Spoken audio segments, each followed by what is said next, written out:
Back at it.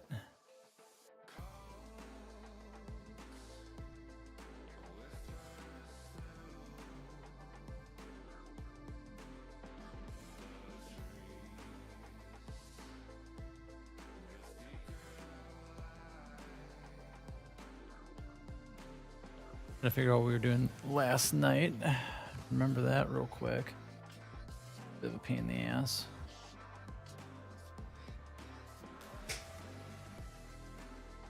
Sec.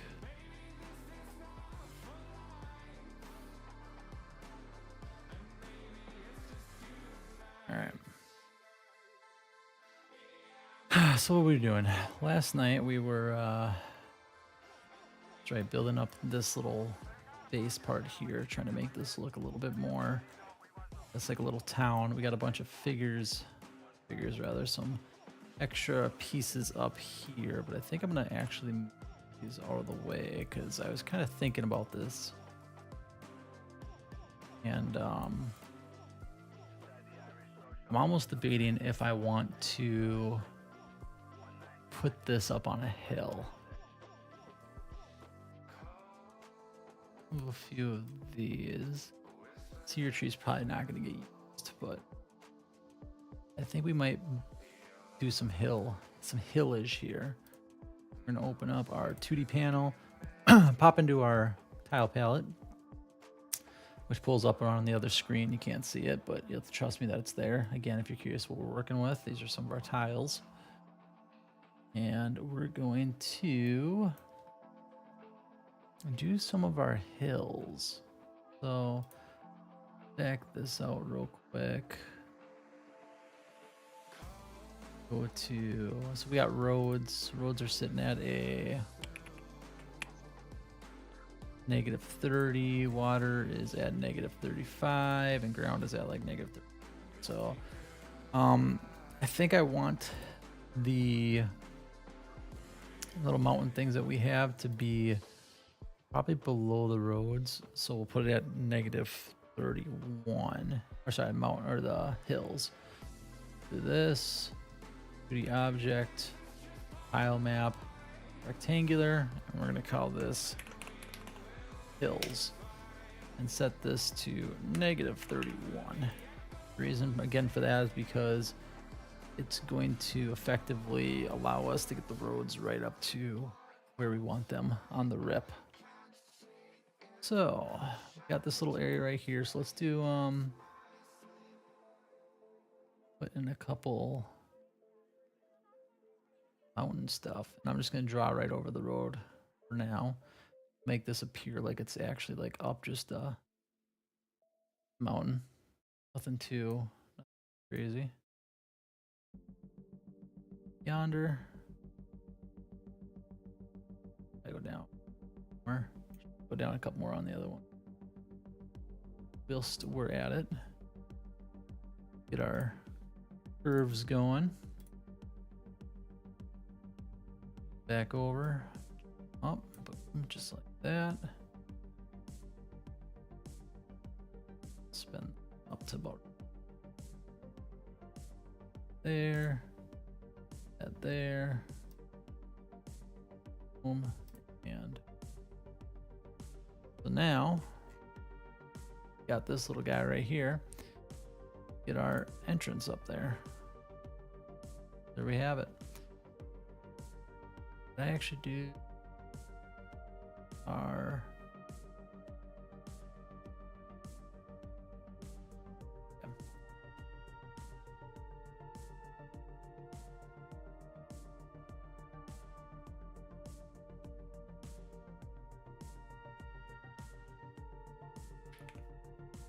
make sure my math is right. Yeah, so it should be -31.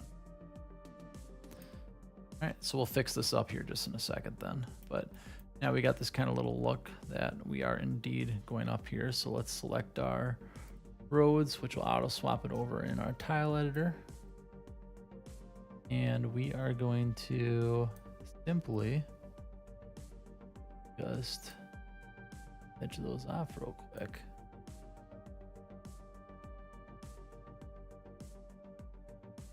Means we can probably actually kill this side off since this isn't going to go down unless we wanted to actually bring it out of town. But I think what we'll do is we'll bring the other one. So we'll cut this one off. Then those are all cut off as well. So we'll have this one probably actually exit town over here. So we'll this will come up here. Curve it up one, curve it up again, curve it to the side, and then we're just going to drop it off right there. The hill's reselected, and let's put us full camp. You know what? That's why I did that. I had freaking hills selected on the wrong one. I'm a dummy.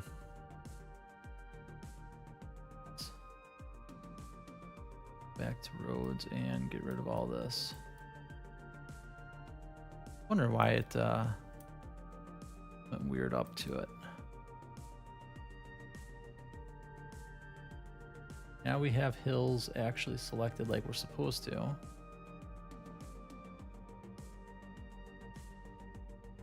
Up. You know, we can even go up as far as we want and then, you know, do a couple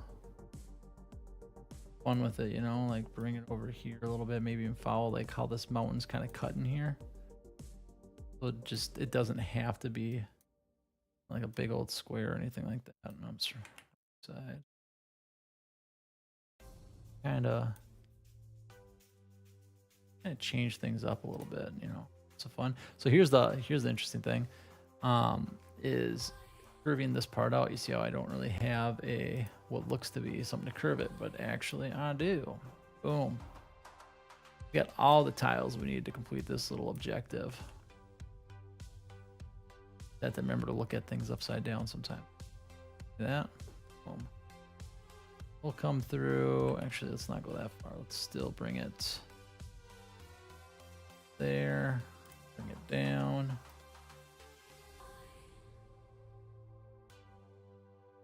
Ripping it down. Come up to here. Bring it back over a little bit. You know what? Let's bring it back down again. Like this, maybe. That guy to curve it. And let's shoot it up here. Maybe. Bring it back up yonder.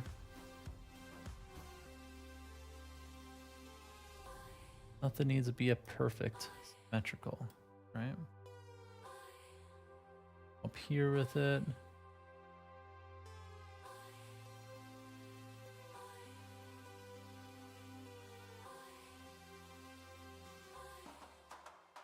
Boom. Just like that. All right, that actually is the wrong one. We need that one, I think, right? Yeah, and then I gotta build these the other way. There we go. There we have it. So now this little place is actually like up on like a hill and stuff. So let's get our walkways established. We have that walkway there. This one just kind of follows along the road right here, kind of chokes them down a little bit. We have that one. So those are our main ways into town. I mean, we can add more if we want, but I think we're looking pretty good for the time being. I like it. Get a road real quick so we remember what we did here. Now put one singular road here. Like I said, now we should actually be able to do what we needed to with these. Technically, it should be in front. But whatever. I'm not worried about it right now. Build this out just a smidge. Just gonna stop it there because I have no idea where we're gonna go off to the side. I just wanted to kind of get us situated. We have kind of like our little thing going. So now let's actually save early and save often. Let's make another hill inside here. So We can either have it go in, so it's like sunken down, which I think would be an interesting one. So yeah, let's do that instead. Let's do a sunken downhill. So this here. Should have still on roads. Let me give it that. Hills. We'll bring it here actually. We'll make that like a really close edge. Back in here. Run opposites.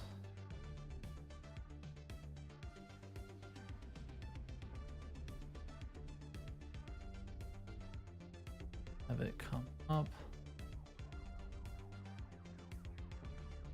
If I keep it. Yeah, we'll delete probably this one.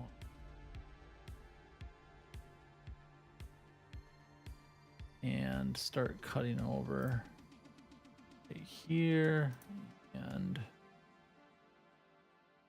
right here. This in.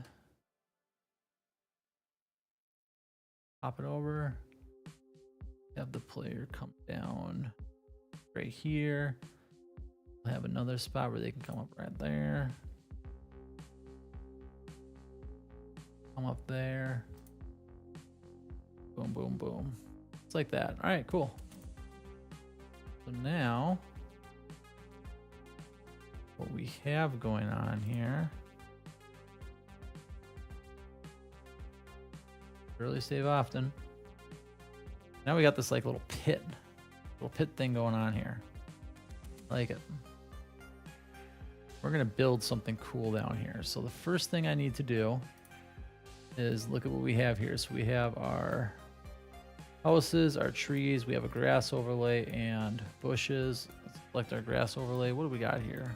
Where's this at? Does this live in? That's living up here. So we know that we already have a good grass overlay. So let's utilize it. Let's jump into, I think that's actually where I'm gonna put the sear tree in this one. Yeah, there we go. I like that.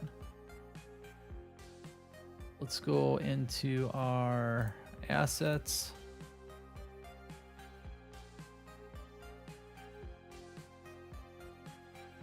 Let's overlay. And we need to actually go to our grass overlay. None of these are prefab because it's all non-collision based, but let's set this as our default parent. Come down here and we're gonna dress this part up. I'm actually gonna shrink this back down. I think I expanded it quite a bit, so there we go. And maybe, you know what, back up. This has no collision on it right now. We do need to add some collision to it, and we need to kind of set up this little area. So I kind of want like a little whimsical spot. So let's do it with these. So I think the vegetation, or rather the overlays I had before were kind of marked high up, like 20s. Yep, that's exactly what we want. All right, so let's do that. We know we're in the overlay. We got this guy right here. Let's bring it in one. Put that to -20 to kind of keep some consistency going along with it. And so with this, we're just gonna take it. Actually, you know what? If we do with these ones and do -32, I believe I can stick them under that. -32. There we go. There we go. Nice. So if we go with -32, I will be able to stick them underneath our mountainside right here on some of them. So we'll do that initially on the rip, and then we'll change some of the other ones in a minute. Actually, what? I just thought of what I want to do with these. I'm gonna make these the trail markers. Delete that one. So we'll bring this up. We'll use this to kind of make this like almost like whimsical trail that you know, people to walk to this tree almost. Well, as soon as we get done placing some of these, maybe we'll change up the directionality on them a little bit. Maybe we'll keep it, who knows.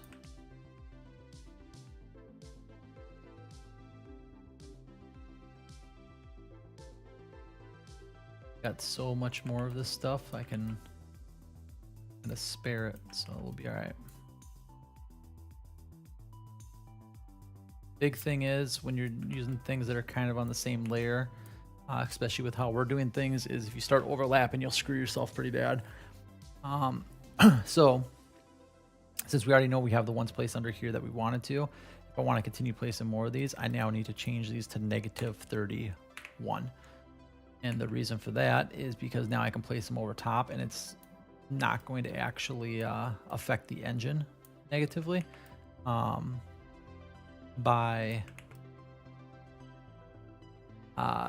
will end up happening is if you run them on the same one, it does this thing where they kind of start flickering, because the engine is trying to determine what one comes first in your the layer that you're using. Actually, I can't do that one there because of that. Move this, but I kind of want one back here a little bit, so I'm gonna just do that. Actually, I hate that. This one is fine because that's on -31. On -32. Let's get another one of the -32. Pop that down there. All right. Cool. So we got kind of this little trail thing going across. You know, let's keep it up with kind of this little whimsical look here. So maybe we do this moss, or actually we'll do this one like that. We'll do this. Pop this over here. Yeah, that's a nah. You know what? No, I kind of want the. Yeah, there we go. All right, so we'll do this guy at -30. Go 33 on this one. And the reason for that is I kind of want it to be placed underneath these others. So there we go.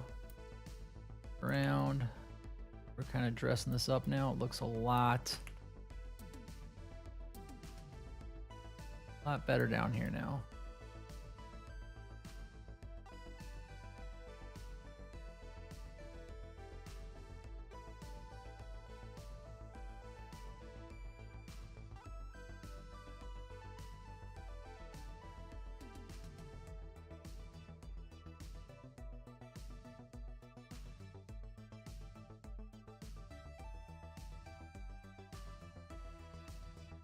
Ooh, I need this one to be -34. And the reason I'm gonna do -34 again is because now I'm starting to overlap on other ones, and I want to make sure that the game engine not get pissy with me about it.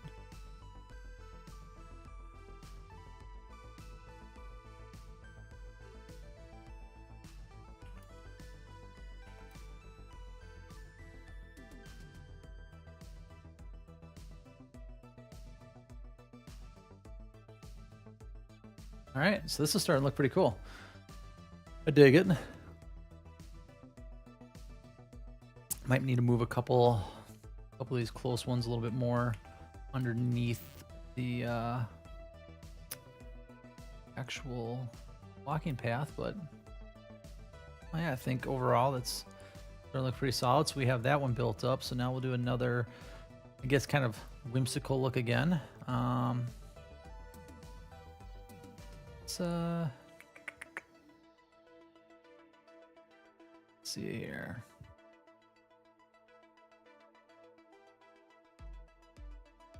Could go with almost like this red look, but I think that might clash out too far. See, the thing with the green, I really like the green, but my only issue with it is it's very and the ground is already kind of green, and I kind of like this bright, vibrant look that we have going on here. I think this green might be good enough. There's kind of down here. No, I just want this bushy look. Yellow one looks like. Okay, it almost looks like an unkempt a little bit more. I can get behind that. That one's not terrible. I think that's just too close to the green that we're already using, so I think I kind of have to not. I just feel like the red just is too... It's too much of a different color. These are technically for the undead areas, but I mean, I guess I could use them here. I mean, that blue is cool. Maybe this darker red one would be a good one. Couple spots.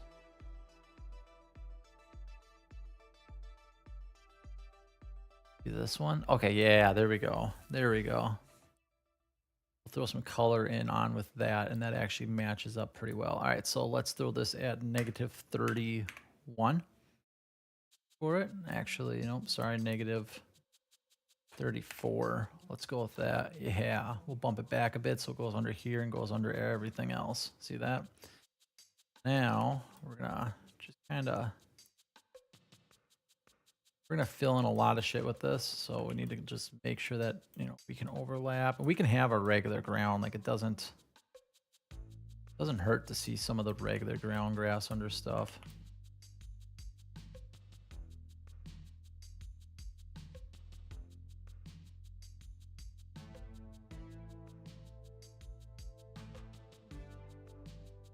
I think we're actually, yeah, we're looking good.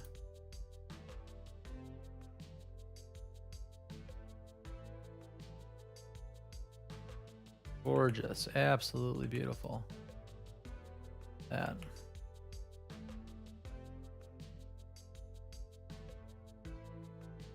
Okay. I'm gonna duplicate this and go to -35 now.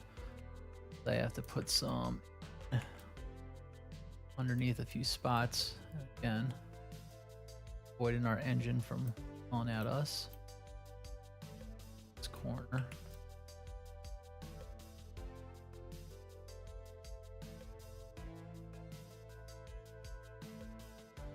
Right, there we have it. All right, let's save this.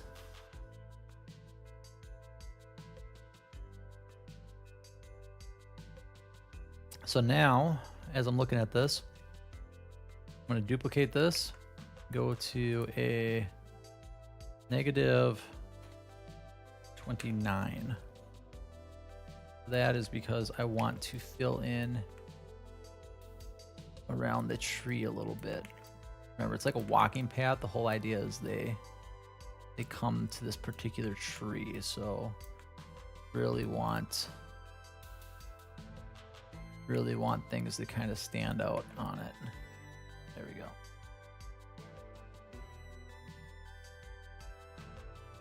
Gorgeous, just like that. All right, so our tree, we need to prefab this, but we need to get collision on it. This is already prefabbed out right somewhere, I think. Actually, no, it's not even prefabbed yet. This is a animation that we have right yonder, or right yonder, one of these two, whatever. So what we need to do with this now is we need to add a edge collider to it. Looks like the player will be able to go up to there, so let's edit it a little bit. Kind of just okay at them going on like those main routes kind of appearing before that, but kind of stifle the player character from really just climbing on this tree effectively. It's also supposed to be like a you know, kind of like a religious tree, you know, so like having someone climb on it would be almost sacrilege in a sense. It's up a smidge, pop it up, probably, yeah. About there. I'm good with that. Not bad. All right, so we'll take the cedar tree. We will drop this bad boy into our prefab. So now let's take a look real fast and just see how this little zone that we just made looking.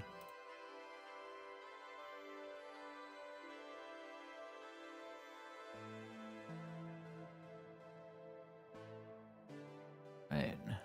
Now we got that. Remember, right now we're still peering over top. We'll get that fixed later. But right about there. So the character will walk behind it right about there, which makes sense, you know, because then after that they're gonna hit whatchamacallit. Got them, they're blocked. They can kind of climb up on these little roots and stuff, which is fine. That's how it should be. Got them blocked, looking good. They can't really climb up on this big root. They go over here, that's fine. And then they'll be right behind the tree at about that point anyway. So I dig it. And then as they're kind of walking around down here, get the collision of stuff on this, but there we have it. We got our little mountain path. This looks pretty solid so far. We got a lot of work to do with it though. A lot of work to still do.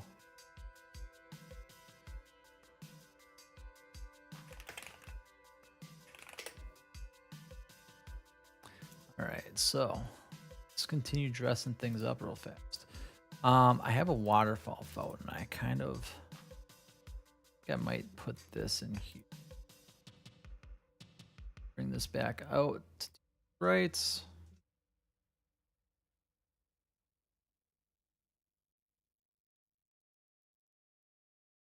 You have it. Easy peasy. You select this bad boy. That's down here. I made image. This is our waterfowl.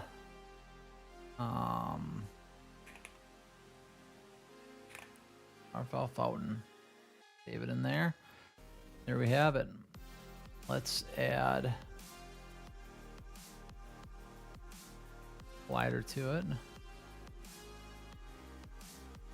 Edit this bad boy. I really don't like where it's currently at, so we'll bring it back a bit. I don't really want the player walking up on this object at all, obviously. So we'll just really just kind of limit that. Front of it's okay, because that's obviously a rock and whatnot there, but I feel like that's a good one. They'll be behind it at that point. Kind of just comes out of nowhere. It's magic, you know, whatever. Then let's take that once again and we drop this bad boy. Prefab. So this I'm actually going to pull out right now, and same thing for the cedar tree so I don't forget about those. I don't think the cedar tree is in here. It's just all of our moss. Yeah, it looks good. Okay. Sweet. So let's take a look at that animation on there. I haven't seen that animation in a while.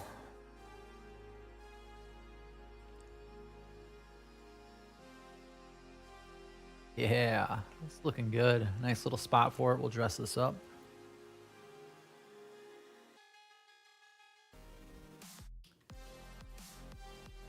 I like that.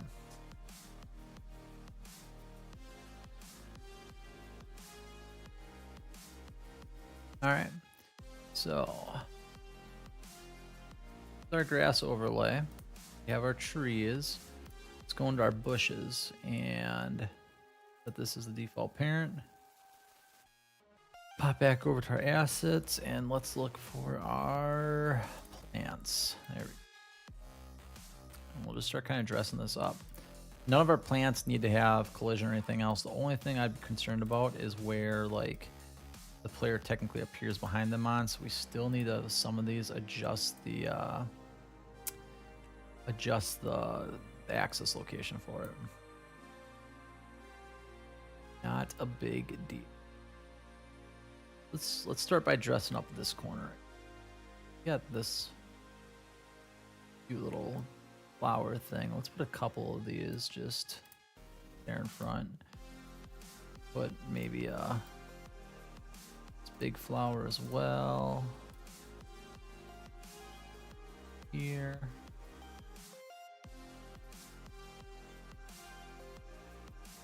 Yeah, we're like that kind of is appearing right there. I mean, again, it doesn't really matter because of the fact that the player's never really gonna be here. Unless someone just super loves what we got going on and spends all their time here. I guess I did something right with the video game. Flowers.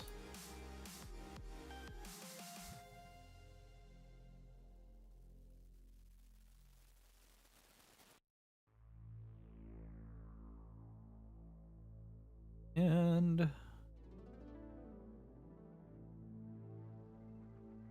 this is, we got all these tiny little flowers too that I can just kind of radically place around, which is cool.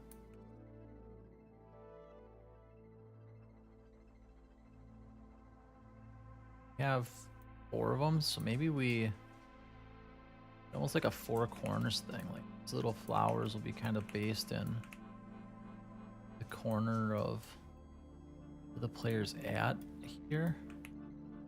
Maybe some significance will happen later on from it. Who knows? As of right now, it just looks freaking cool, and it sounds like a genius idea in my head.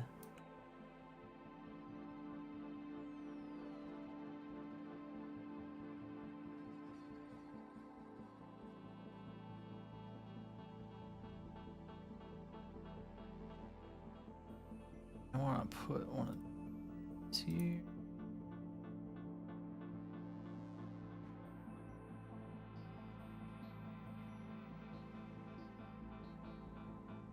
Shrink it down just a smidge.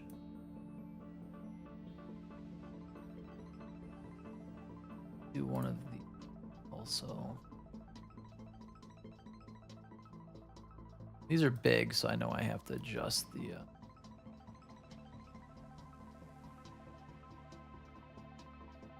right layer position for him. This guy back also pops in front of it. There we go. Maybe? Ah, no, I don't really like that. Alright, let's put that over here. Let's put it back. Or what?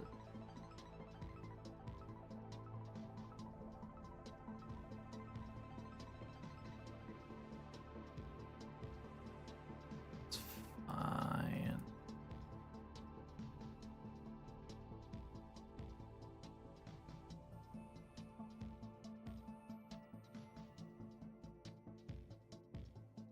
Bush going on here. I like it. I like it. Can delete this flower because of that, and we'll throw the bush right there.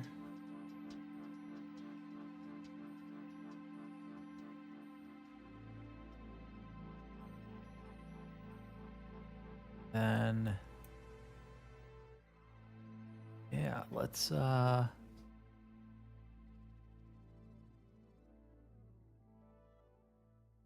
kind of like it. I think it's looking good. I might put something right back here just because that corner is a little janky. So let's put another bush. Do kind of one of these ones. So again, sprite editor, bring back that. This is gonna affect everything in the future, but we're just doing it right now, so that's good. We'll build like a little bush garden here. So that, another one. Take this flower, move it back here, and then let's get another kind of a dark bushier one.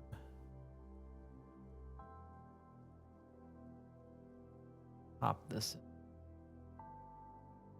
there, just to kind of get something going on in these corners, quite as sharp. Go. Looks a little out of place. We'll put some stuff up in front of it real quick. So maybe we'll add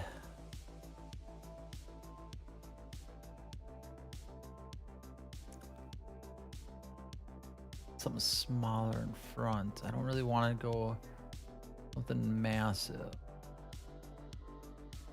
This little flower right here, I guess. I know it's big right now, but we'll heck. There we go. Blend it in a little bit.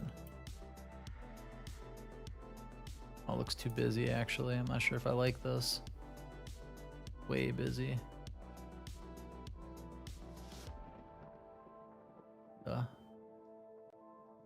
It's here. Get rid of this one.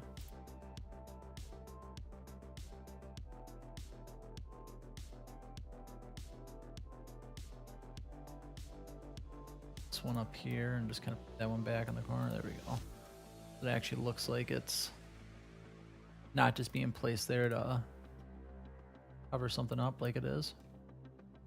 We have it. Doesn't look too bad. Some more goods going on here. Let's look at some props that we can drop in here though. We got any good props for this spot? It's kind of like a sacred ground. So I mean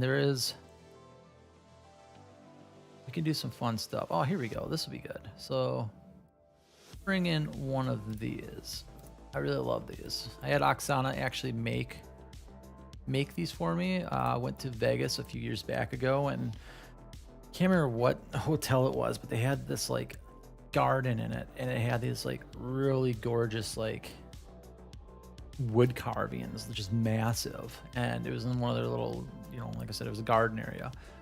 And so I asked her if I took a picture of it. I was like, hey, like, you know, what can you do here? And she made me these, and these look freaking sick. Let's put that here.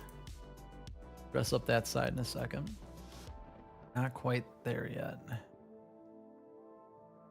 Let's see, what else can we put in here?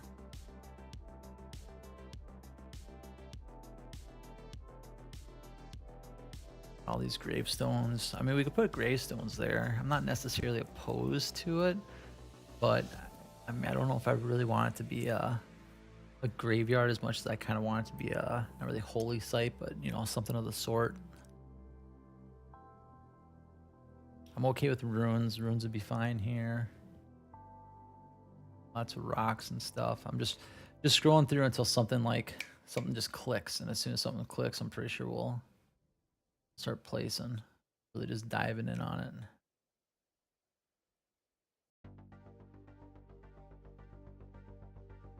What would be good?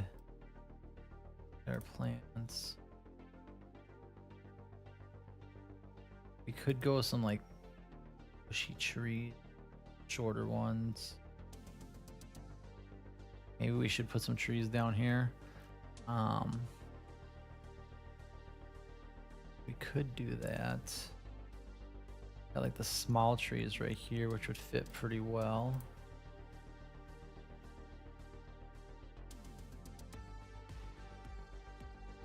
Purple guys, that'd be kind of fun to stick in here. A couple of these just kind of on the inside. Let me build that collision real quick.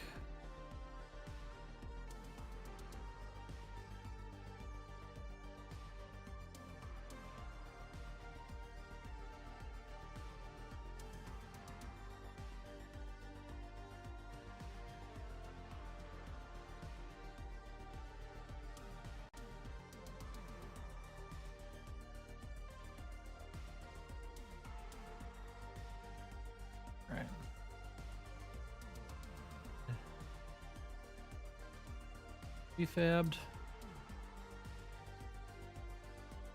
And we know that this is, they have to move. We'll move it right away. Things as clean as possible.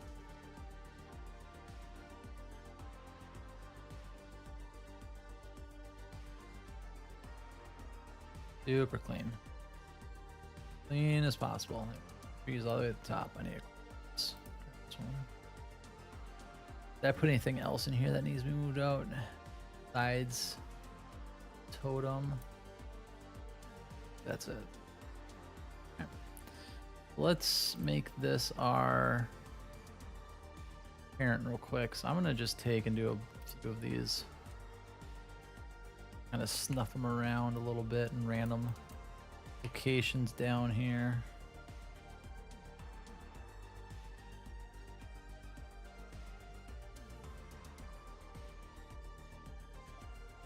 And we'll get This one too. And we need to change our pivot point. Pop it in, and the nice thing is we can just copy our component on this one.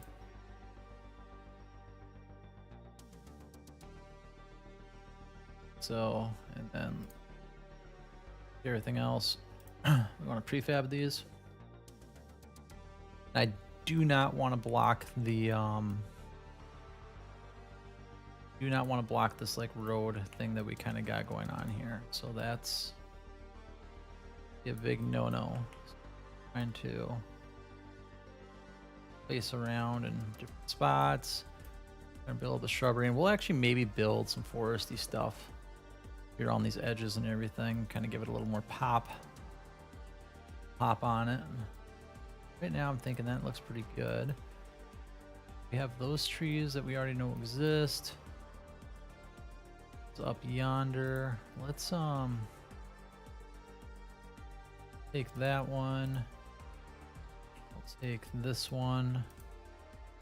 Take this one.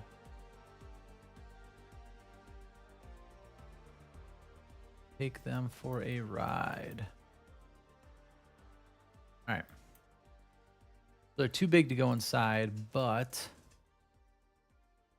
probably start kind of placing them around on the outside a little bit, just to kind of create this like whimsical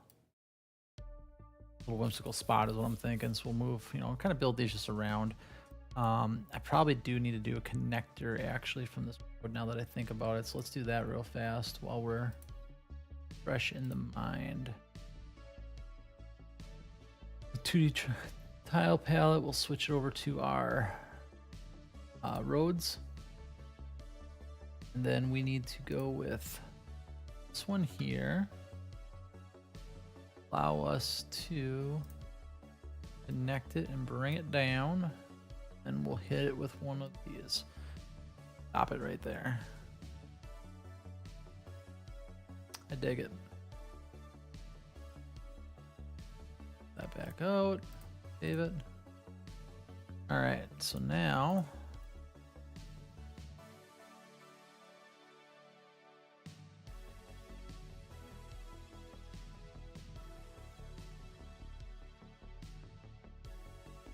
take a few of these, we'll duplicate them over. Kinda pressing around. Now this spot's gonna be rough, so what we're gonna do now is we're gonna shrink the tree to kind of fit them in here. And I think what I'm actually gonna block these off. Initially I have them there, but it's not like I would have to build the path all around, and then we kind of lose this like this cool little tree spot that we're doing. So the nice thing is with this, I can block those corners with the trees, so I don't have to try to figure out some like crazy solution for them. We're just gonna kind of copy paste, move them around. We grab these ones and we just kind of slap them into spots. Then just like that other one, we're down a bit. Move them to pretty much every other one. I mean, we can go double ups on them if we wanted to, so it doesn't look so crazy uniform. Gotta save room for the yellow. Okay with that.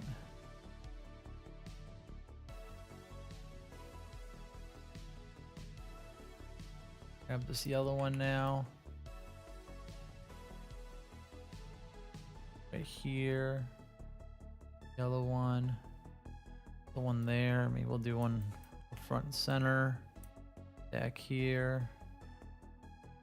Right here. Now we got a shrinker. And popping it in. Bring out them spots, you know, just to break it up a little bit.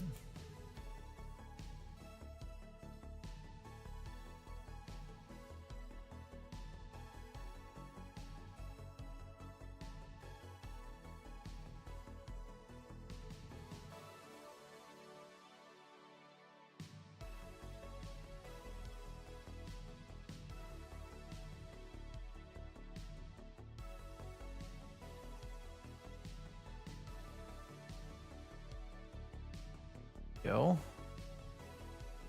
I think it's pretty cool. I like that. And we can probably dress it up too. Throw some grass overlay on here. We know what number the this is, so we could make it so it doesn't overlap over. Kind of just fill it up if we want. But I'm digging it. I'm digging it.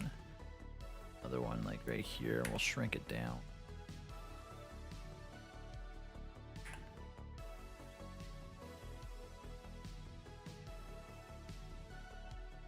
Alright, make sure we save it. Then let's select our mountains one more time, or our hills. And we're gonna go into our tile palette. And I'm just going to pair sides real quick.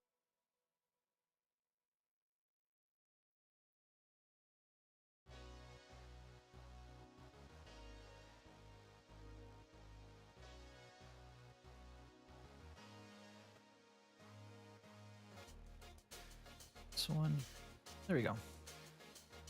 So now it's obvious that there's only one way in and one way out.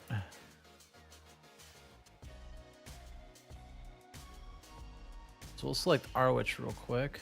We're gonna do a empty, and we're gonna call this city collision.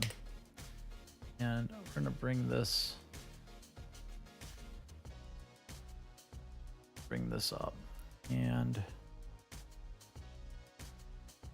we're gonna create an empty inside of it, and this is here underscore tree hills. Call this one. Add a component. Let's get that edge collider created. Figure where the fuck it stuck it. Way the ball's up here. Cool, cool.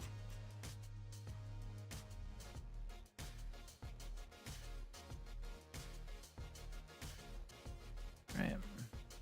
Let's make some magic. Well, this collider, pretty much, we don't want the player walking down here at all on that part. Break it off right here, and it's gonna be the same thing for up here. Player should not walk on the side. Over a smidge, pop it up.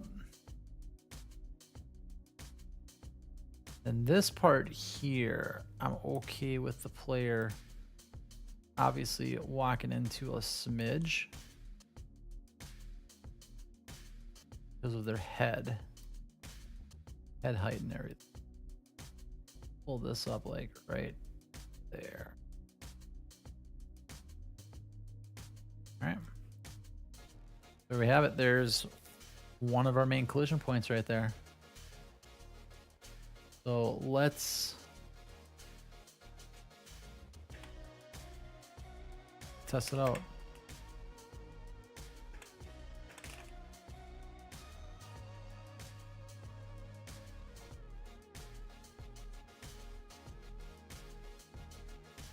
I got our player here, so we'll walk down and boom, we're in collision.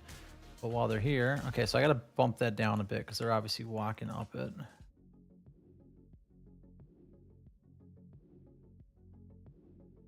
Let's do that. Let's take and drop this back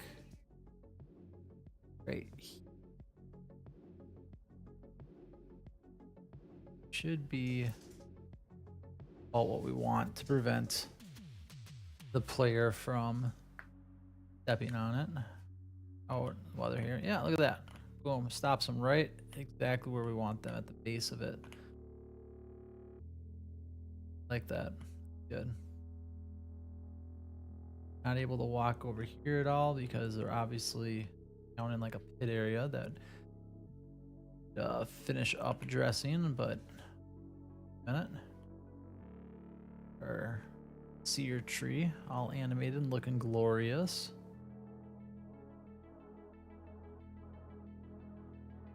I like it. I like it so far. All right.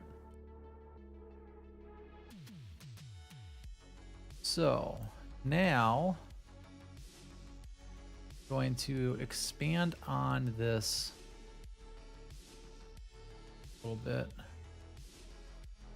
Pretty much stop the player because they already can't. They're not going to be able to get up into here because of all the collision of the trees. So I don't have to go too crazy with it.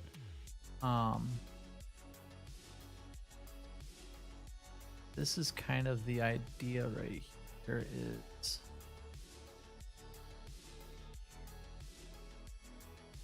prevent the player from, you know, effectively going down and anywhere else. You know, whole master and commander, we're in charge. They go where we tell them to go. So yeah, all this collision right here is looking really good. This will be solid. Player will get a little lost behind a few of these trees while you're walking behind it. You gotta kind of use your imagination right now. Get down here, but they have absolutely zero way. Oh no, look at that. They have that. So I might actually have to do a little collision over here. So that's fine. We'll just expand on this even further. So take this and down.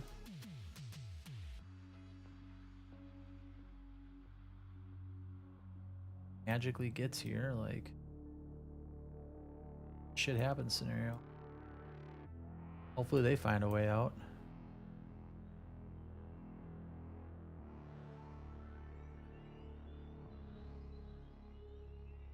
Not my problem if they don't. It obviously becomes my problem.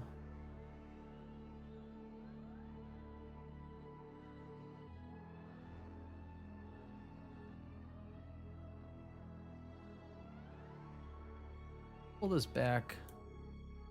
I'm going to leave it like this because this is going to force the collision to pretty much stop them at this point and force them to that collision. So kind of like that.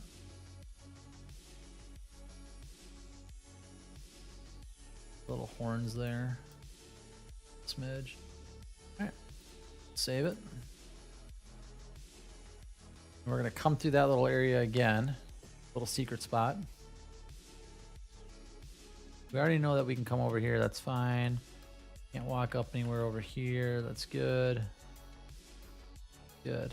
I like that. The collision works. Come down here. Collision is perfectly on those stairs. Perfectly at the bottom.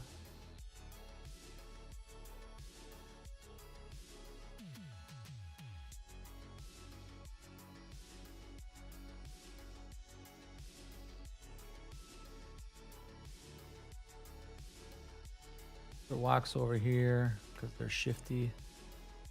Oh, I got in. Oh, wait, no, I didn't. The devs put a wall here. What? It's so unfair. All right. There we go. Let's finish her up a little bit. So the one thing I need to figure out now is how we want it to look on the inside. So currently we have it very like, you know, flora, fauna-y. Like this.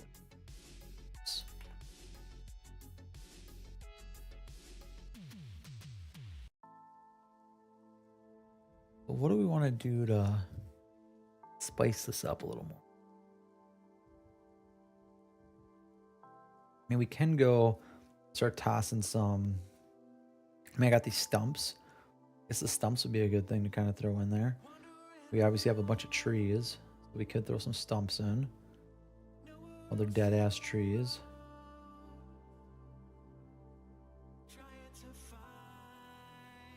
Maybe it was an old forest that's just, you know, dead AF now.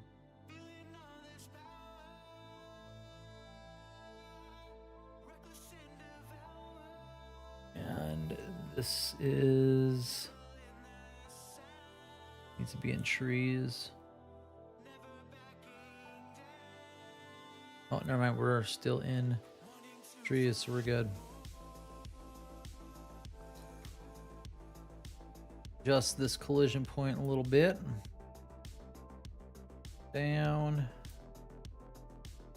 over.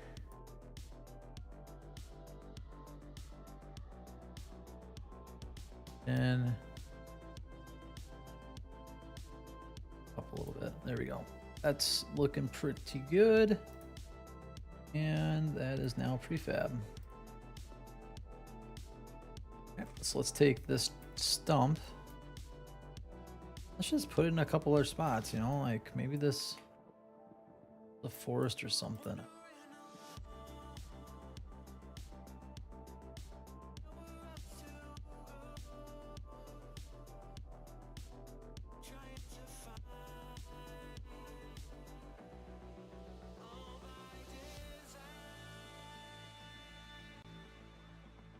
Other props here though, besides just nature. That's the thing.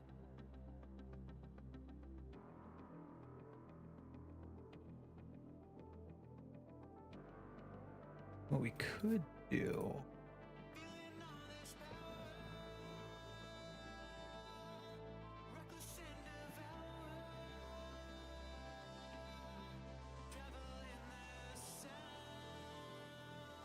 I have an idea of what I'm gonna do. Y'all are gonna freaking love it, or you won't.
All right, this is it.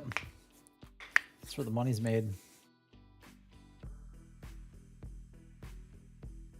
It's a cool little seer thing. The pond. We got a bunch of trees looking great. Awesome. Awesome. And then it's like, bam! Here we go. We got our portal. Vision. This should be good, I believe. Pretty sure that I have the...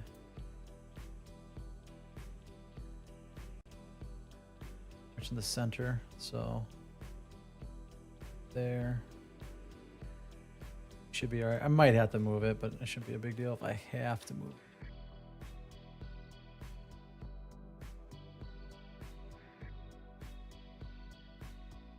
kind of make this like a little.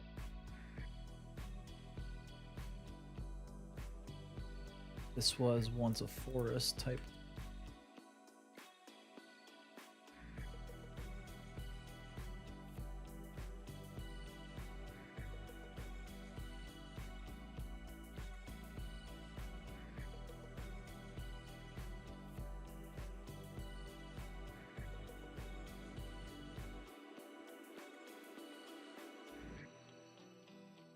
Absolutely genius. That.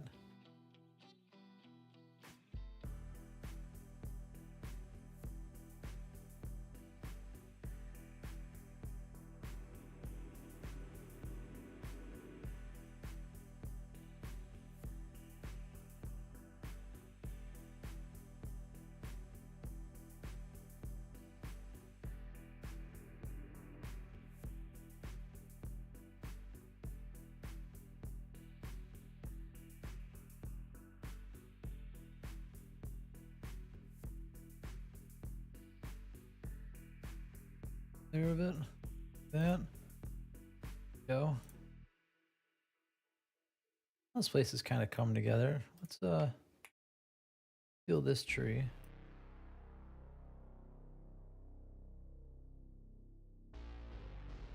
And I just realized we have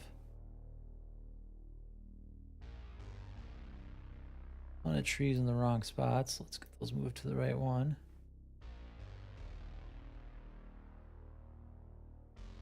House, vegetation. I had that tree found. Let's pull the big trees in here too. These look really nice. So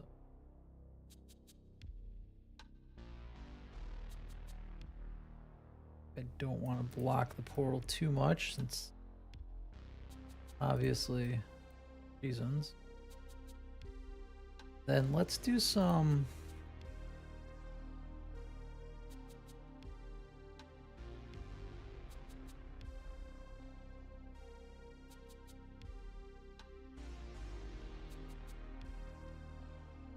let's take and put this here. We'll do this at a -5. Let's kind of put her actually. Actually, we can't go -5. We gotta go -31, 32.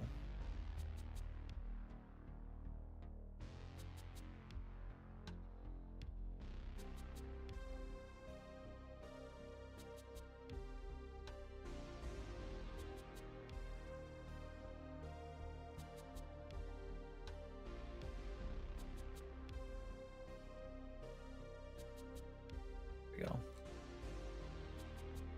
I dig it. And we can bring her back down to her, closer to her original size. Throw it right here in the center then. She's right in that water. And then we have her at a 0. Let's this is that whole cooking thing. Like eventually you start just getting ideas popping into your head about how something's gonna look. I have an idea. I'm thinking about maybe putting like a stone underneath her. I don't know if that would make sense though. It's the only problem kind of facing it.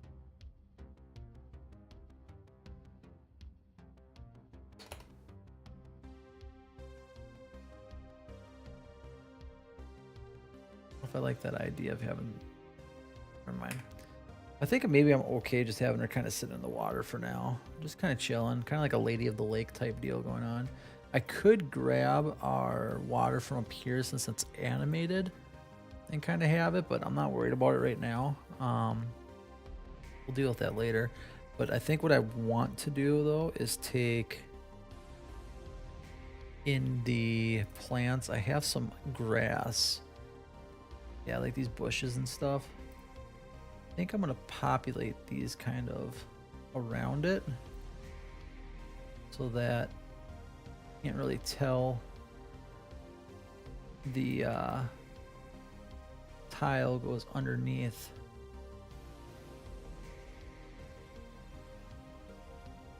The here we go. Kind of like this.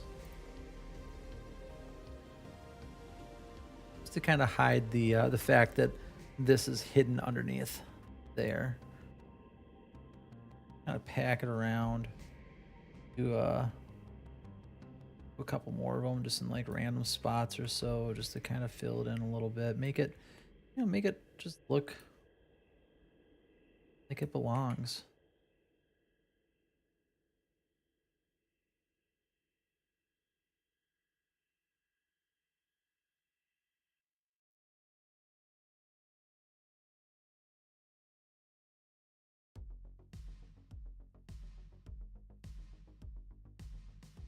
I'll just kind of fringe on the edge. A couple more of these singles and put them here. Pop them in.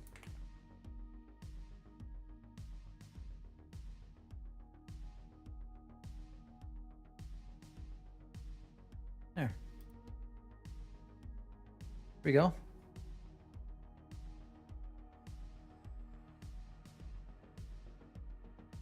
Is looking like she's having the time of her life. So I didn't do the collision on the totem yet, so might as well get that done and then we just prefab it. So let's do that.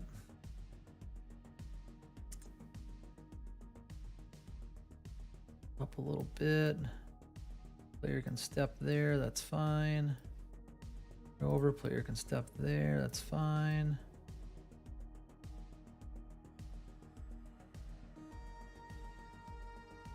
Boom. Pull this in just a smidge. All right. Drop this into our prefabs. Now, homegirl. Sitting up good. Got water up here, a lake on this side. This side's dressed up pretty good. This is like old forest shrubbery that kind of fell down. And now, because of that,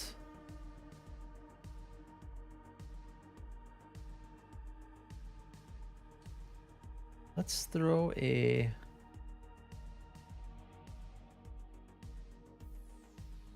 move that there. Now we'll throw a, there we go. We have one little burial spot here. Just a small, for no reason other than to have it. Move this tree down a smidge, because again, this portal that we have here.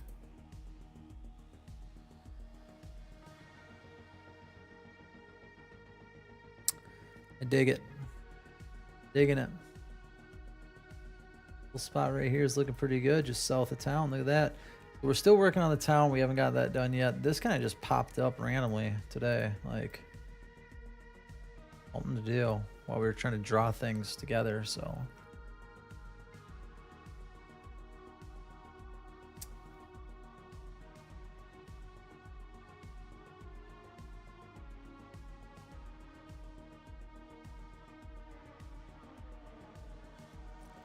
all right.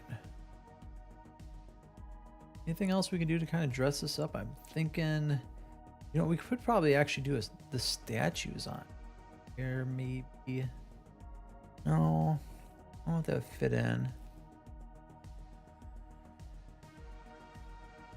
I mean, there's such thing as overdressing, so I mean, I'm probably at the point right now that like I think we might be okay with this. I mean, the only real other thing that I can do is continue to put some of the plants down in here, just to kind of scatter around for the player, you know, to kind of walk through, like throw some flowers and stuff like up against like the cedar tree or something like that, or on the side or whatever. At that point, I feel like I'm just kind of adding on to it, and I just don't want to overdress it. I think for now, I like the look of this for now. This looks pretty good.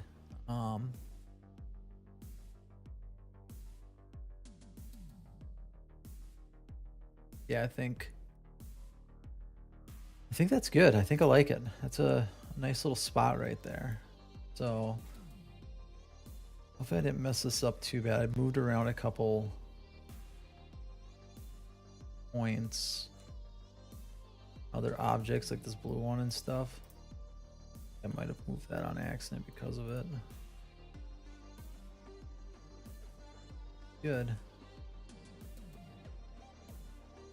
Break it too bad. That looks good too. Our animated lakes right yonder. Got our water.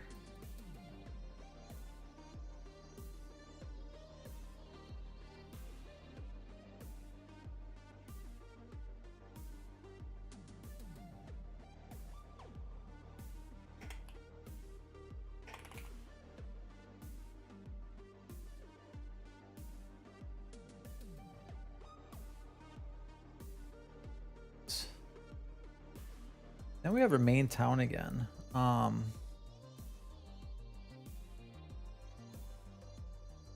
We need to kind of get this dressed up a little bit. Get some of our... I think we put our houses how we wanted. This is supposed to be kind of like the ritzy part, but I do have our merchant cart.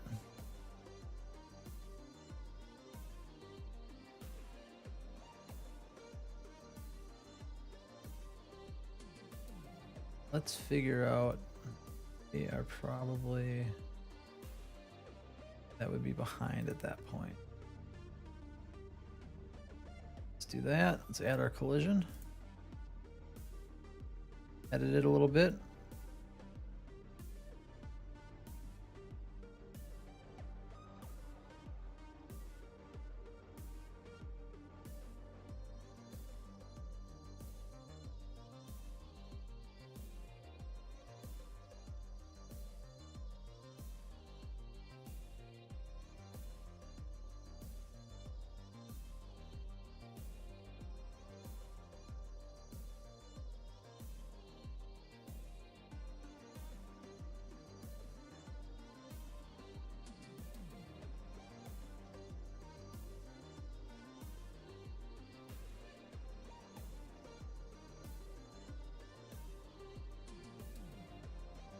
Here we go. That's looking pretty damn good.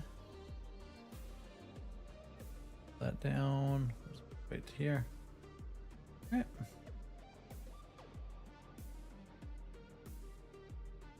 And like always, your prefab.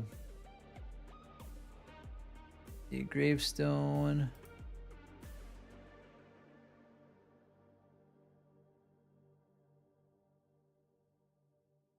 Gravestone out. Merchant. Lake 2. Push, push, push, push, push. Yeah, it's fine. Dump. Did I forget to prefab this? Oh, that's a different stump. Son of a bee. Alright, that's fine. We'll prefab it now. Which is funny because it's the same exact freaking stump I have right there. Son of crap.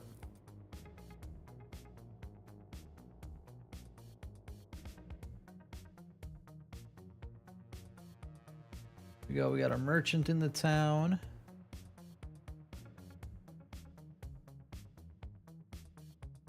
Game dev's going all right. Right now we're just doing the just trying to get some of the cities and stuff built up. So today I'm just kind of focusing on getting Arwich built. So we just kind of built this little area with our little portal system and everything. We got this spot kind of squared away yesterday a little bit. And then we're just kind of really building around, trying to get things going. We did this one a few days ago, kind of hopping around. It's a lot of just letting things just come to mind and really just putting down what seems fun. Not doing any coding stuff or anything else right now. Just really trying to build up the game so I can imagine how things are going to look inside of it. So,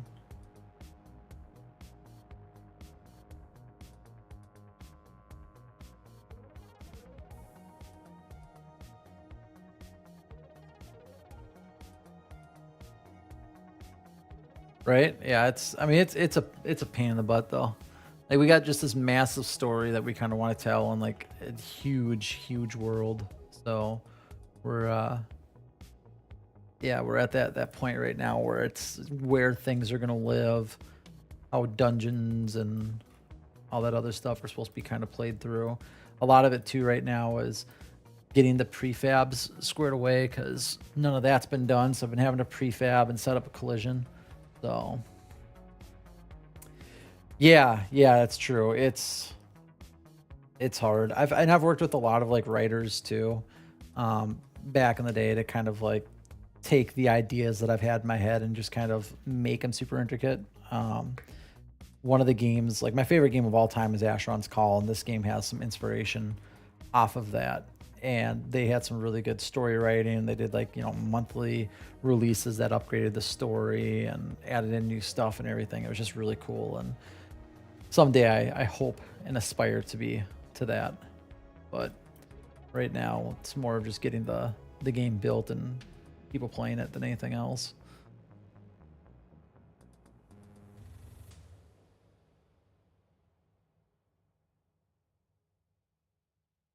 You yourself do game dev?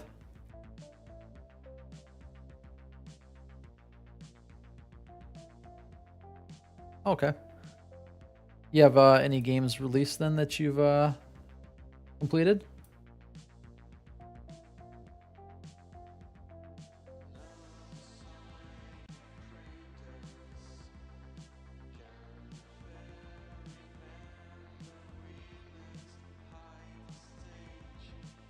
Okay. Are you using Unity or what game engine are you rolling with?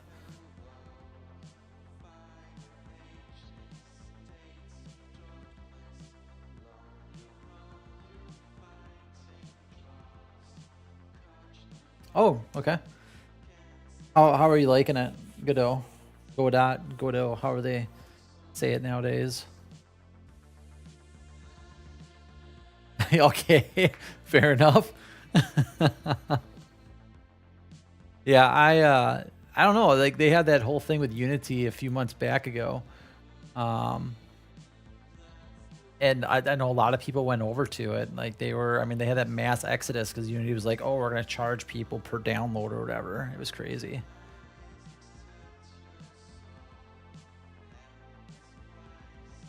Oh, really? It's caching it all? Are you using any kind of like source control, or version control or anything like external, or are you just doing like local backups for it?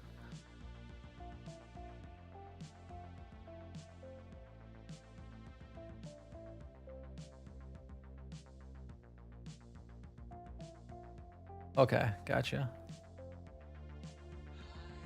Yeah, one of the things I definitely like about Unity is they have their built-in plastic, or plastic built-in for all of theirs, so it makes it super slick for just being able to immediately push from in-engine, or if you got the external desktop version.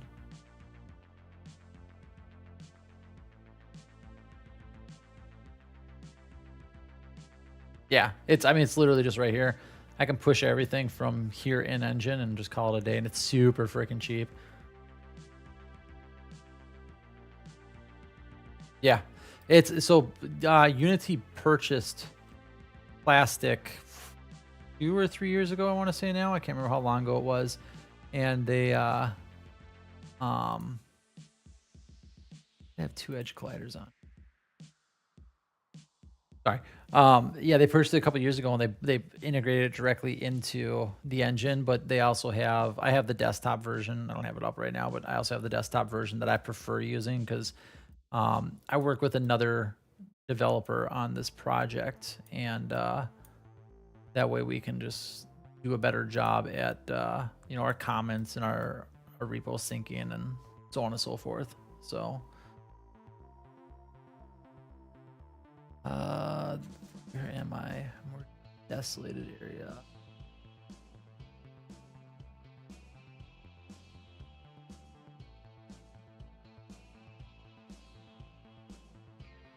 Trying to keep my folders together, and it's a pain in the ass.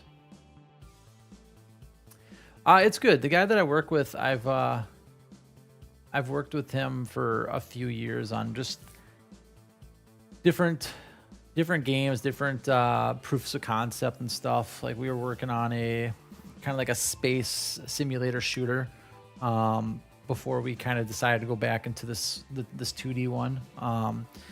3D games are just a beast, and space 3D games are just another monster. And it's just, you know, I have a full-time job outside of this, and it's just kind of like going from working my ass off to doing game dev. It's just too much. So building a nice kind of hand-painted 2D world is just really nice, and having somebody else in the team to bounce ideas off of makes it 1,000 times better.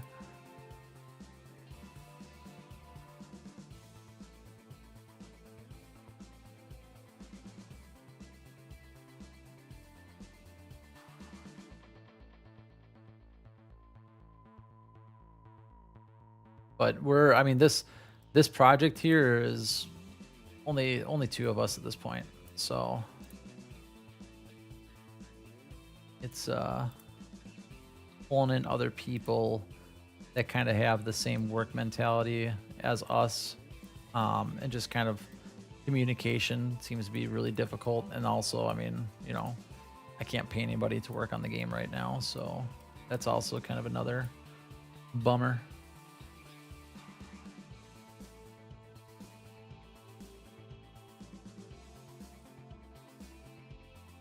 Yeah, right. It's the art that I have for this, I've been collecting since probably 2020, 2019, something like that. I had a artist, I've worked with her in a couple different games actually. I was working on a game called Zai Universe.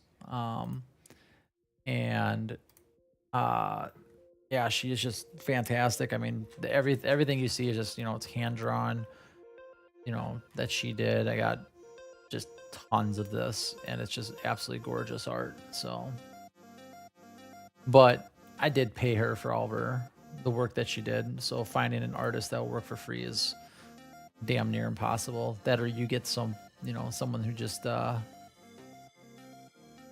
do a few things, they disappear. Then you got to try to match their art style. Find someone that can match their art style, which is a huge pain in the ass.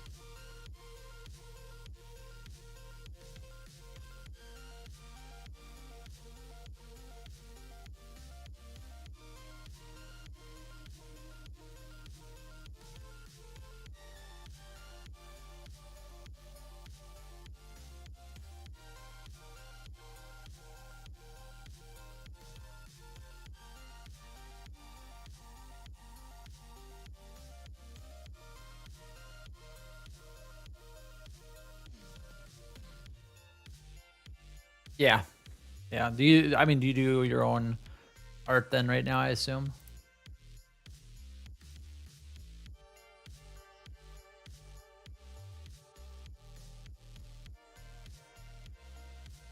Or are you just kind of in the prototyping? Okay. Yeah.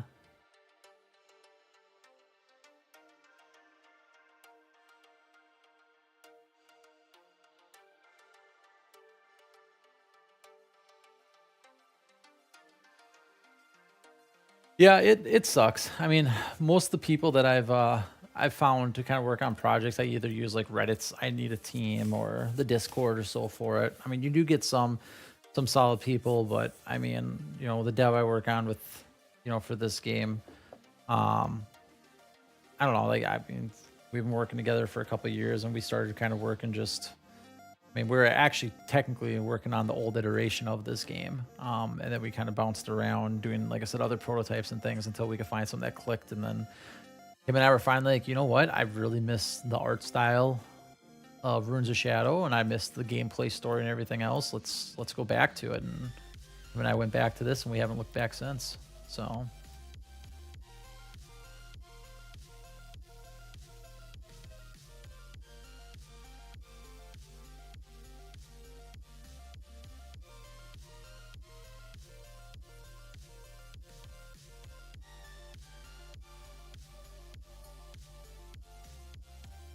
Yeah, I would say if you are looking for, just someone to kind of work with, a dev or so, yeah, pop it up on, on Reddit's I Need a Team, and just be honest with them, call it like a hobby project or whatever. Just tell them that you just want someone to work with, and shoot your story out there, and you'll find people. They're all over the place that just want to kind of dive into a project. So this is our game is actually it's obviously it's a fantasy one. But effectively, there is a race called the Shadveer, and what they are is they're almost like this shadowy apparition people that kind of corrupted the lands. There's this massive war that happened, and these three mages kind of sacrificed themselves to save the planet. Effectively, it was called the Shadow War, and they more or less pushed back the Shadveer and kind of created almost like an anomaly with them where think of like vampires. They can't be in the sun. Shadveers kind of play on shadow, if you think of it. But they can kind of appear anywhere. So one of the things about this game is it'll have a lot of really dark areas. And in those dark areas, the shadows, the Shadveer can pop out and you kind of attack the players whenever they want. And the players effectively just kind of pushing them back, trying to go against the Shadveer and figure out why their corruption is respreading again. It's an open world in a sense, so there's not going to be it's not going to be like Skyrim or anything to that extent with story and loops and everything else. But yeah, it's going to be a classless game, so you can be wielding a sword and shield, go to a bow if you want, whatever floats your boat for play style. And then one of the fun things we're going to have is when you do dungeons or go into dungeons or caves or whatever the heck you want to call them, it's going to convert from this kind of 2D top-down look, and we're going to go into a first-person shooter. And pretty much all the assets you see here, this kind of isometric look, I have these in also flat 2D perspective, so it'll almost be like if you think like a newer version of Doom 2 kind of look with billboarded objects and stuff. So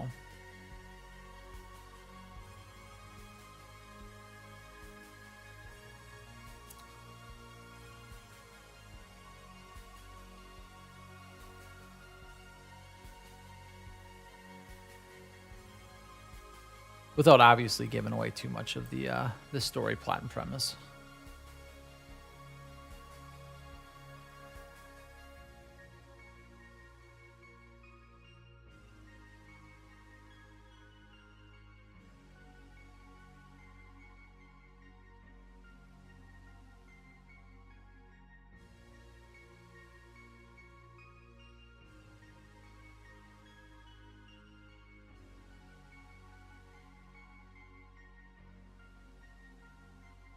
Oh god, I don't know. I feel like there's way too many open world RPGs.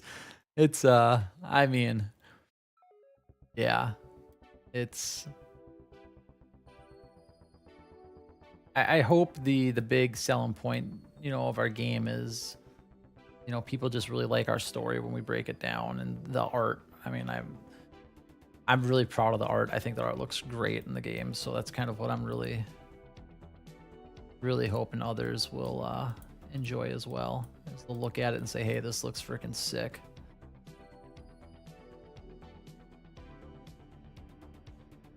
Yeah. I mean, as far as like open worlds, you got obviously like, Skyrim, Oblivion, Kingdoms of Amalur, all those like open world kind of RPG style games. But yeah, I guess there isn't really a lot that's kind of, top down. I mean, even you look at like Diablo, you go for those like isometric or ARPG styles, which is kind of what ours looks like. Yeah, they don't really have like an entire open explorable world.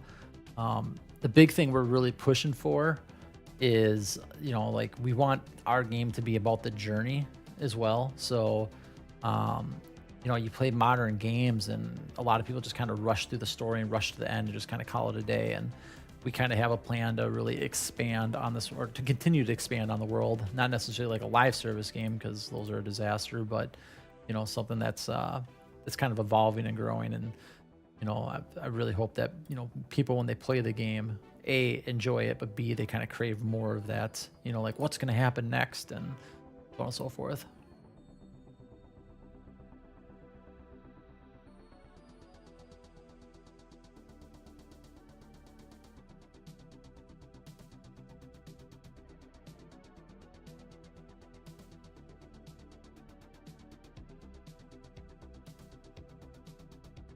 But yeah, really for me, the big thing is just, you know, releasing the game.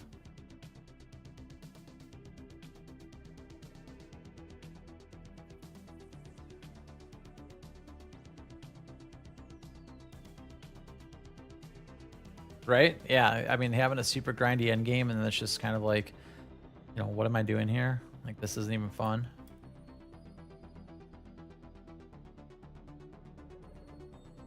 That looks like.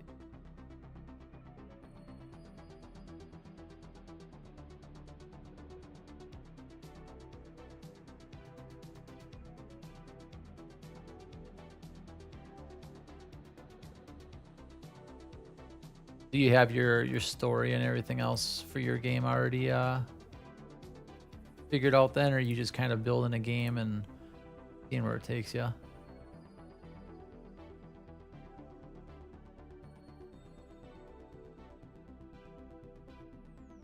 Hey, I mean that's perfectly fine. You know, just diving in and creating something. I mean, that's honestly step one.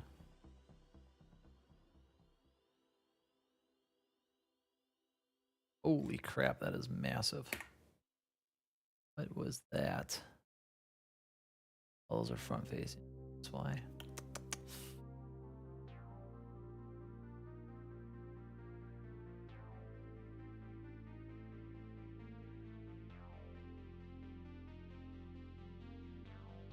Yeah. I mean, you know, if this is like, you know, your first game you've ever made too, like don't be scared to, you know, scale it back to something that is fun and that you can do by yourself, and then, you know, release it. You know, people will find it and they'll play it and they'll, you know, enjoy it, and then hey, you know, tell them you're making another game, and at that point do more and more of the systems that you want to. Like, you know, it's well, I think the biggest thing that I've noticed about, you know, indie games and a lot of solo devs, and myself included, I've done it. I've absolutely, you know, been way too ambitious with a game and came up with all these great systems and started developing and building around them, and then, you know, scrap the project because it's just like, what am I getting myself into? You know, like this, you know, you end up getting to the point where it's too big to turn back, you know, without just scrapping it anyway. So, you know, go for a smaller bite-sized version of what you want to do and just kind of build it up from there.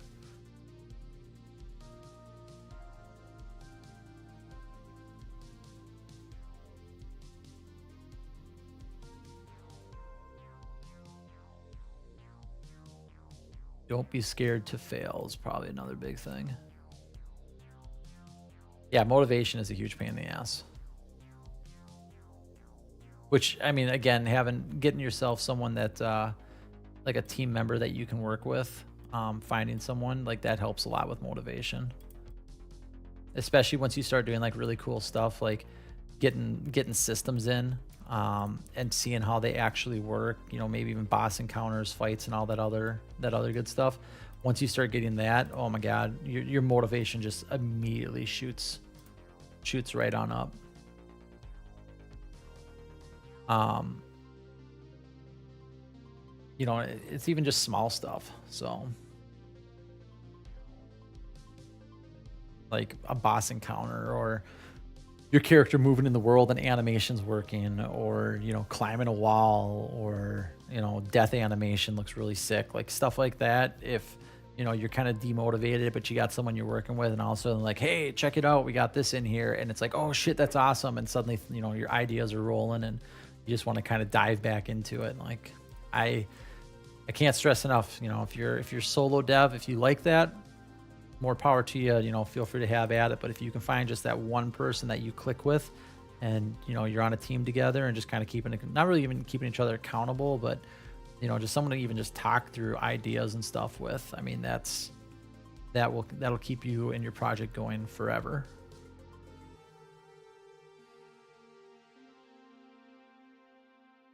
All right, so that took way too long to get these graves done, but that's fine. We're gonna make a little graveyard next. All these are prefabbed out, which is good.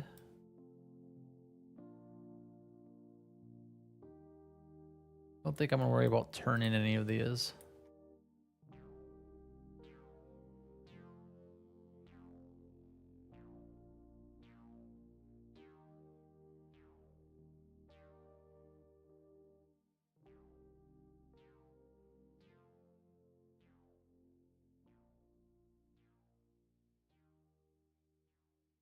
I need sarcophaguses though. Shit.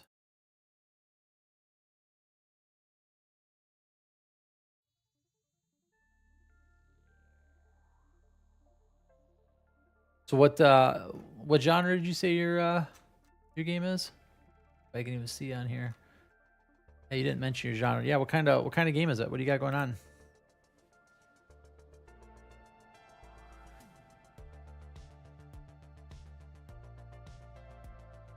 Okay.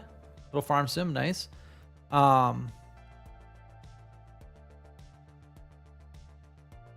know, what was the decision to use Godot or Godot or how, like I said, I don't remember how the hell you say it anymore. Just out of curiosity. Okay, gotcha.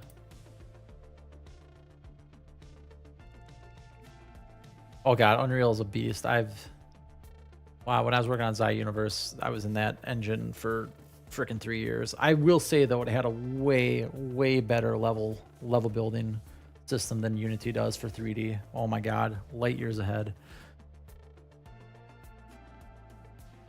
Gotcha. I mean, it's, have you looked at other engines like RPG Maker, MZ, and stuff as well? Those ones are super new user friendly, insanely new user friendly. And if you're good with, like, you know, set up variables and all that other stuff, I mean, you can fly on there, especially for kind of what you're looking at making. And there's tons of plugins as well for it that allow you to make it a little bit more like pixel perfect, actiony, instead of just kind of the base that it has.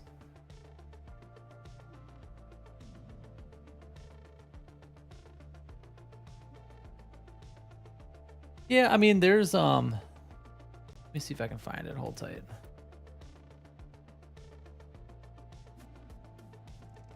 So it's been,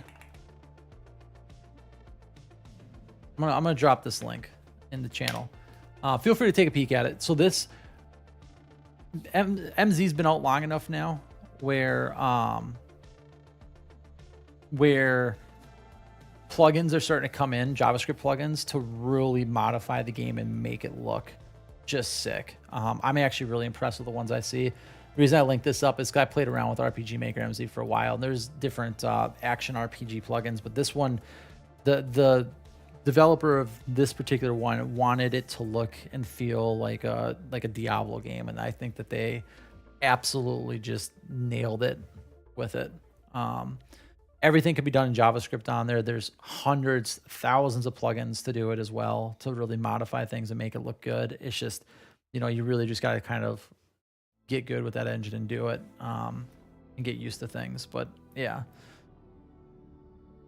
you can do tons of good stuff with that. And it's, in my opinion, it's pretty good for, you know, just kind of starting out learning the ins and outs of game dev, creating your gameplay loops and so on and so forth as well. Now, if it's not the tool for you, don't use it, of course. But yeah.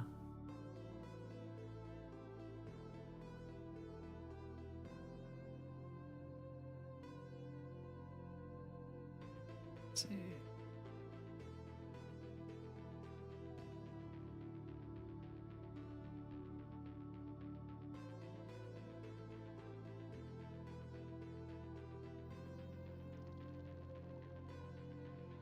Yeah, so they just kind of threw together some basic stuff. I mean, some of them are pretty actual customizable. I used Cage Dooku or Doku or whatever his name is for a while, and I completely customized the crap out of that. I ended up turning that into a top-down space sim game. I grabbed another like plugin that I used for the space combat. It was like this ice one that made your character kind of slide around and added like an acceleration and deceleration to it. That way, like all the ships that you had, you can kind of control them based on size and weight, and that was an RPG Maker MZ. And so that way, you know, your larger ships took longer to accelerate. Turning was just, it was insane. Like it was just, you really just got to kind of use some of them and, you know, figure out how you're going to put them all together. I mean, you can have like 100 plugins in a game at a time. The interface is kind of a pain in the butt, but there are some good ones out there to kind of clean it up a little bit and look a little bit better.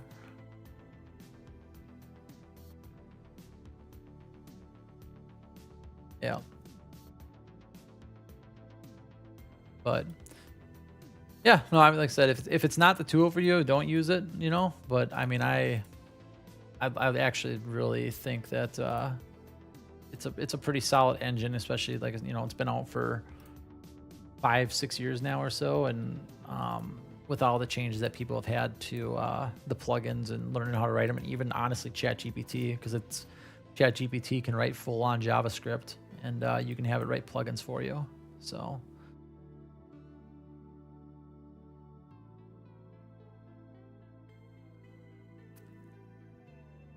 that's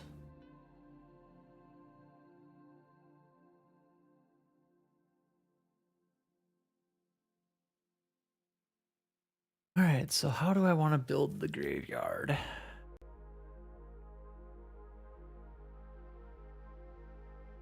Could put it up here and just kind of scatter these. Let's get the castle.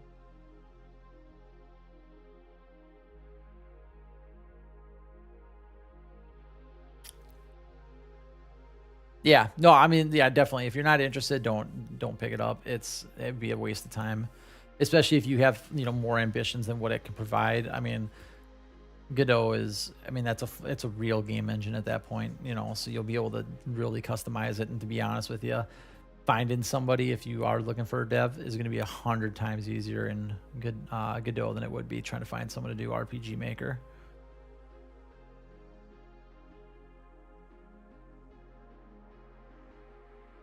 Yeah, true. I mean, I've seen a couple that don't look nearly RPG Maker-ish in a sense, but they are few and far between.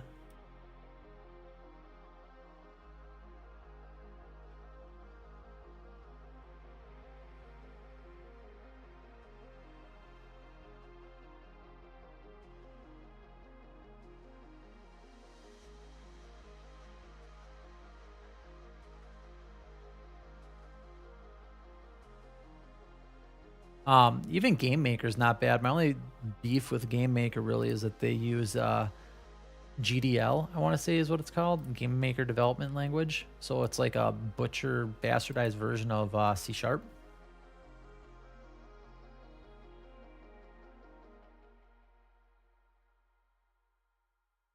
Shit, would I do this to 7?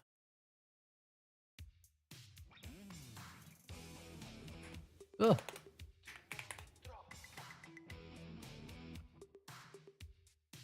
I put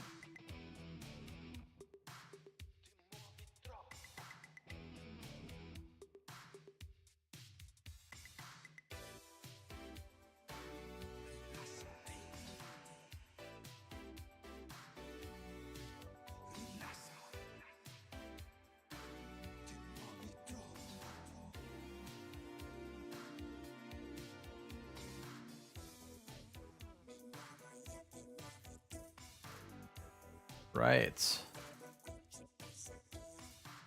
All right, so what are we gonna do here?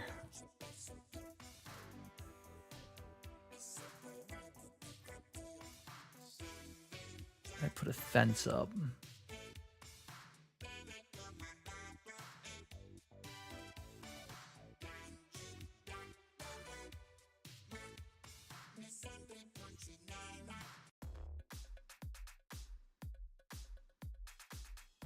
Okay.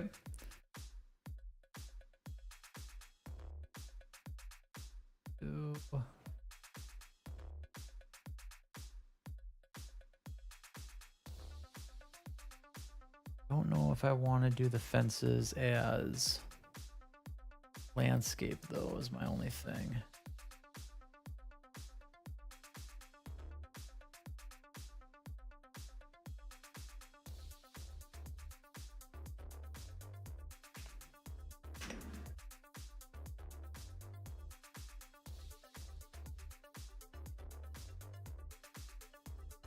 I feel like I'm not going to do his landscape and I'm going to regret doing it this way, but I guess I can attach an LOD anyway to the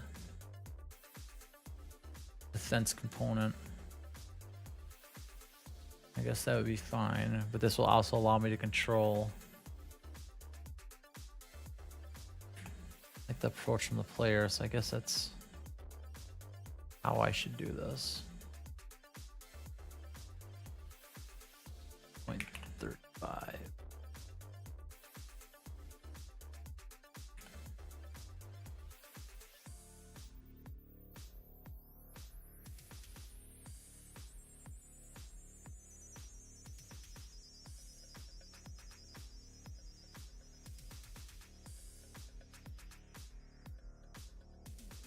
Do I want to put a collider on this object or no?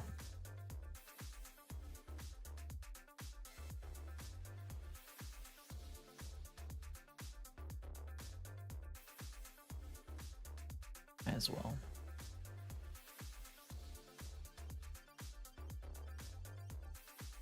Should have just done a square collider, would have been a lot smarter, but whatever. So I don't know if I could do collision separate, but my train of thought here is the fact that I will be reusing these, but I guess I could always just duplicate the basic and make a new prefab at that point. Should be fine. All right. We are going to make a fence.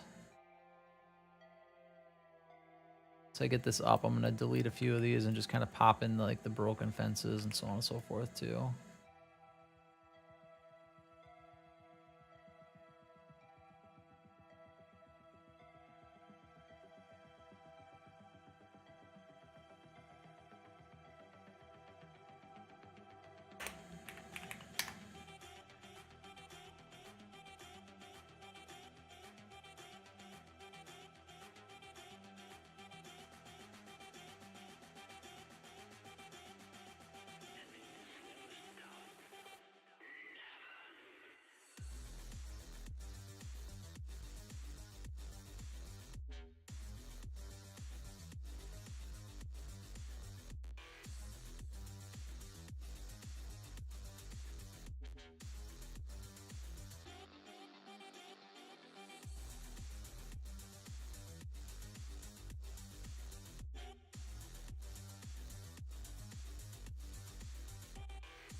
I don't like how there isn't like an innate edge snapping, like there is, but there isn't.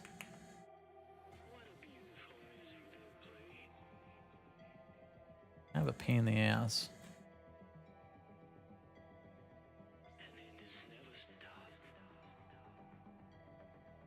Where are we at? Right there. That'll look good. All right.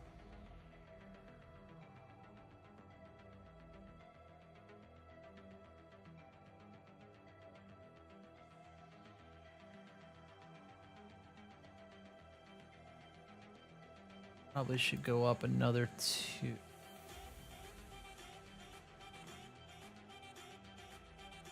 No. Up 1 more.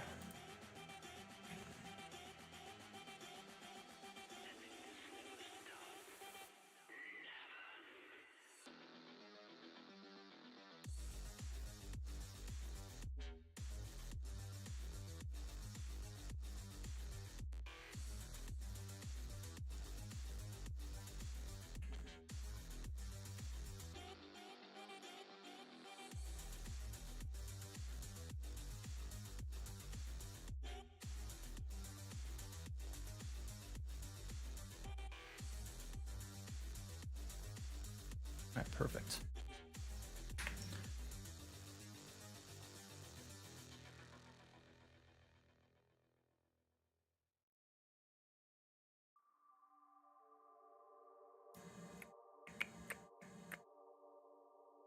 Fence do I want?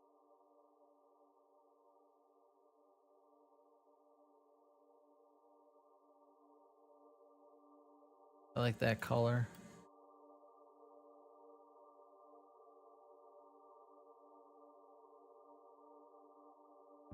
I don't know if I want to do purple or green for this fence. Or like gate, rather.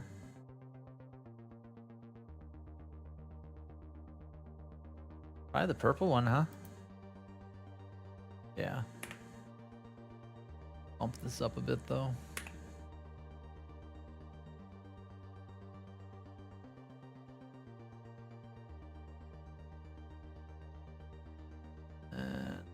Can...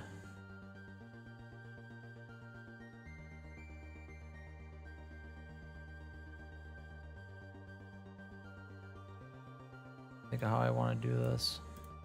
We got do 1.9.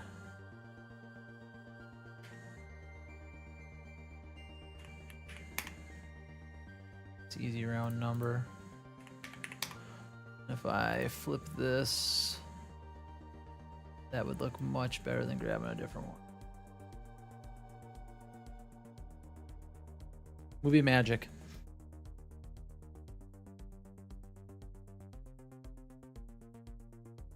And then we gotta go into here. What point does a player appear behind them?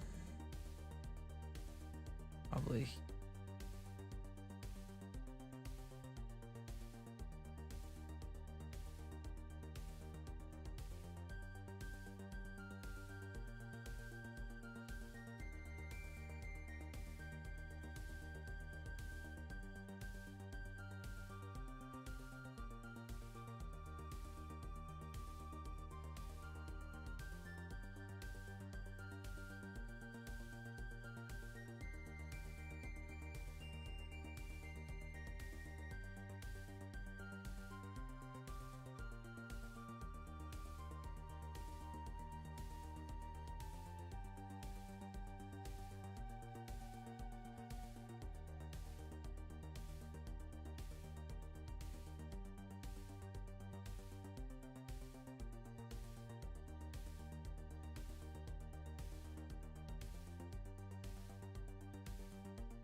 All right. We have our gates now to get into this little undead graveyard that we're going to dress up. But I need to put in some of these broken walls and stuff because I don't like having the uniformity that we have. So all of these are 0.35. And I can copy pasta the component on it into this. I really shouldn't have to, but now I gotta remember what the hell I set the sprite to. Just under the top.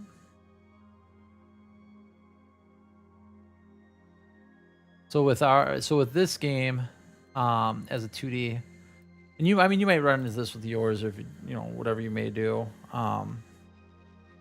The idea is effectively to have whatever object you have after a certain point in which it crosses another sprite's axis, it will disappear behind it, and so the character works in the same way. So what I'm doing is banning this guy first. Here we go. What I'm doing is effectively taking in the sprite editor in Unity, and by moving the pivot point on the sprite, that pretty much says at what point the character will end up behind said object. So after they cross that threshold with our character's threshold. So That's pretty much what I'm adjusting with it. If you ever see me go in there and just kind of tweak around with the sprite setting, just move that circle real fast.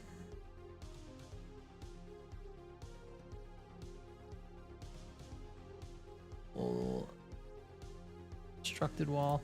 And then anything in Unity, if you ever go with it, if you do like collision or something on a particular object, your best bet is to always just prefab it as well.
Oh, that explains that. Whoops.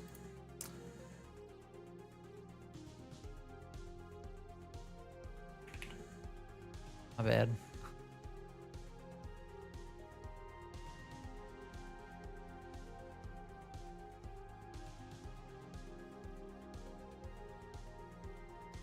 I may or may not have accidentally forgot to make that uniform scaling.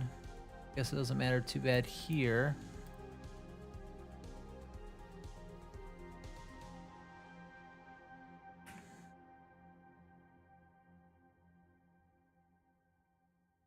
The way that these sprites are set up, I can kind of hide them no matter what, but my bad. My bad.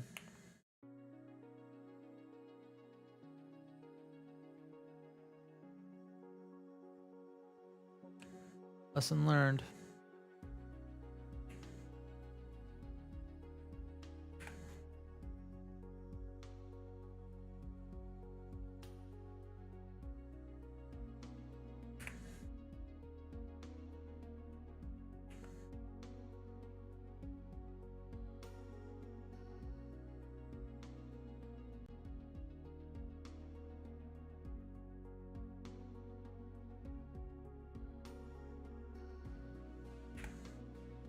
All right, so this graveyard's starting to look pretty cool. Putting the wall around it and everything, like we're, as they say, cooking with fire, gas,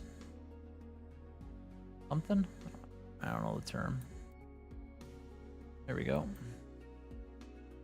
Delete these two and pop this over here, and then pop the next one right yonder. There we go. Those nice destructed walls up. Nice little straight up graveyard right there. And we'll start decorating this with our stones and stuff. And just really bringing it all together. Save early, save often.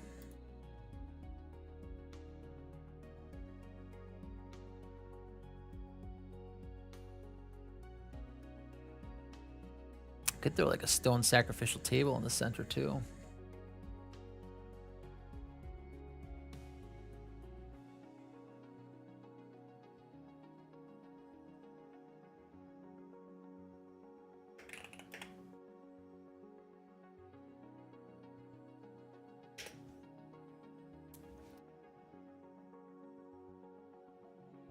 Let's see here.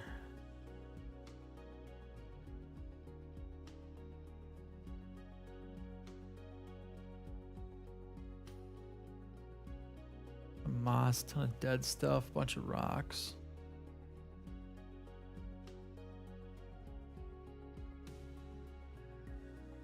Up front and center, maybe this.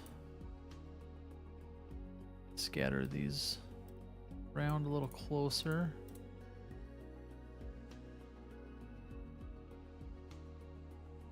Sort.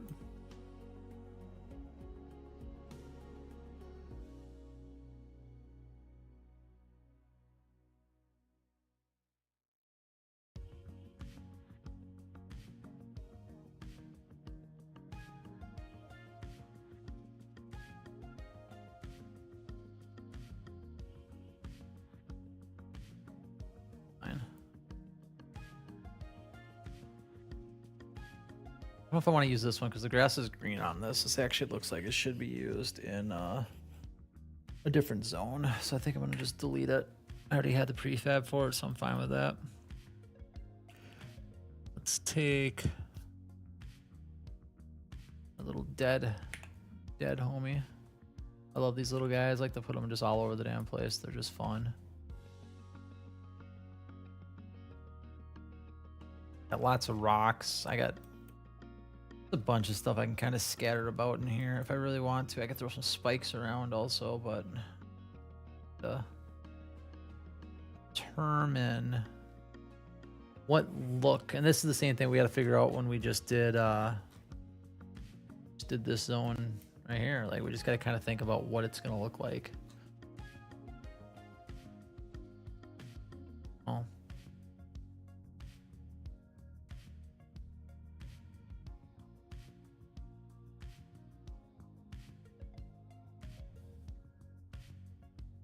Is this going to look like